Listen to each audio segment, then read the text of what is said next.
Evinizdə bir ədəd kələm varsa, bu salatdan mütləq hazırlayın. Dadına doymayacaqsınız.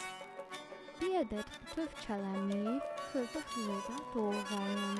Zövqə görə 2 ədəd biber əlavə edin, 3 ədəd xiyar xırda-xırda doğrayın, 1 süt, 3 yemək qaşığı mayonez, 1 yemək qaşığı smetan, zövqə görə duz, istiot əlavə edib yaxşıca qarışdırın. Budur, salatımız hazırdır. Ümid